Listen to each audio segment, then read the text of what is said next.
Let's do a walkthrough of the app now and talk a bit about how it works.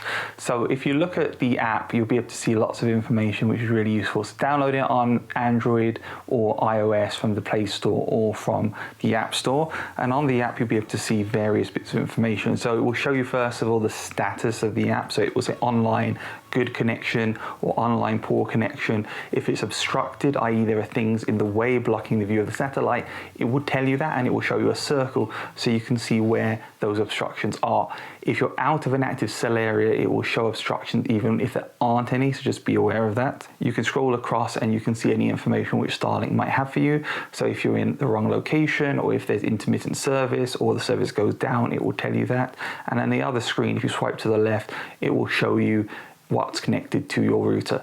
You don't have to use a Starlink router, but the access to this app is only possible through the Starlink router unless you've got a router and you know how to configure a static lease for that. If you don't know what that means and you don't want to do it, then don't worry about it. You don't have to. Some people would prefer to replace the Starlink router because there are systems which offer better Wi-Fi service throughout your house, like Nest Wi-Fi, Netgear Orbi, and various other systems as well. In the top right-hand corner, you can click on statistics and you can see your ping. Your ping shows you how often and how reliable your connection to the internet is. If it's constant, it will be a straight line along the top. If there are any dropouts, you will see that there as well. And it will show you if there are any obstructions which cause the internet to stop working or any other outages as well. Underneath that is latency. Latency will show you how long it takes for a request to go up to the internet and come back down again. And again, that will show you over the last 12 hours or 24 hours how reliable your internet connection is. Typically, you might get 20 to 40 seconds latency, but it might go up and it might come down. The idea being to lower it with time with Starlink as it gets more and more advanced and the updates happen. Underneath that, you'll see your upload and download usage, and it will show you in graph form how much internet you've been using, uploads and downloads. Remember, Starlink in beta is currently unlimited, so you can access it and have no limits on your uploads and downloads. Underneath that, it shows your SNR. SNR is the signal to noise ratio. It is basically telling you the strength of the connection to the satellite that Starlink is using. A good solid connection, it gives you an SNR of 9. If it's going up and down, it means the connection is dropping all the time, and that will probably be reflected in your ping at the top, showing you to be offline and the internet connection dropping out. Underneath the SNI, it will show you the pings to Google, to Fortnite, and to Counter-Strike Go, so you have some idea of what your network connection is doing right now. At the bottom of the screen, there is 3 tabs. One is network, which is your internet connection, which we just looked at. Then you have settings, and then you have support.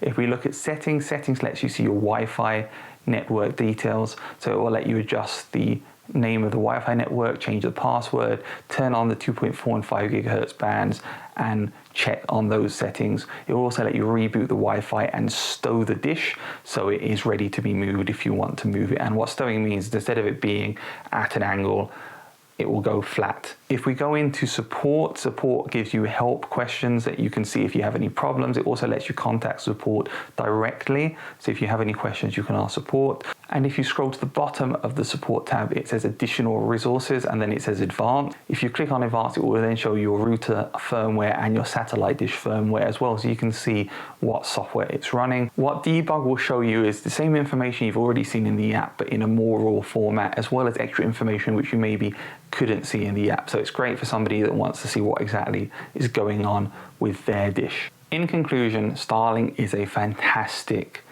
way of fixing broadband issues around the world. SpaceX have got a fantastic opportunity here because they're able to launch the satellites and build the satellites, and they're not relying on anybody else for that service, which means they can put their network up and iterate it and update it and improve it faster than anyone else can. There is no other internet company, which is also a rocket company, which launches satellites and astronauts. Everybody else has to pay somebody else for that service. So that's a huge advantage.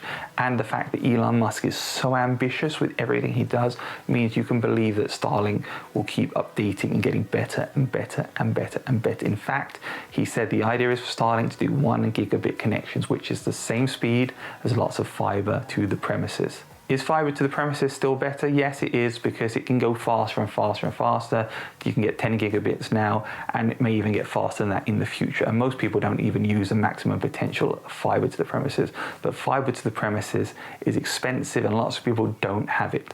Starlink, by the end of this year, will be out of beta, and everyone will be able to have it. And it's a big push for traditional internet companies to speed up their rollout of fiber to the premises, because the fact is, people are going to start using Starlink and getting the benefits of satellite internet that is fast and reliable, and they're not going to hold out and wait or pay over the top charges like is very common in the US for really, really slow internet connections, which are never ever going to get any better because the internet providers have no incentive to improve them. I hope you found this video helpful and useful. Please, if you have any questions, leave them down below. Give me a like. Subscribe if you want to see more on this channel. I have other smart home and home technology videos as well on this channel. And check out my car videos and my car tech videos as well. Stay safe, everyone, and thank you very much.